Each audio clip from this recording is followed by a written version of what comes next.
All right, guys, so I got the Evo 2 Pro out on a beautiful fall day.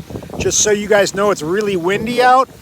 And with the Evo 2 Pro, you can go into the Autel Explorer app, and you want to, if you're ever having troubles getting back because of the winds, throw it in the Ludicrous mode, and you have two different options. You can do 34 mile an hours, or you can do 45. Set it to 45, and this thing actually pretty much hauls ass. So let me kind of cruise this thing back.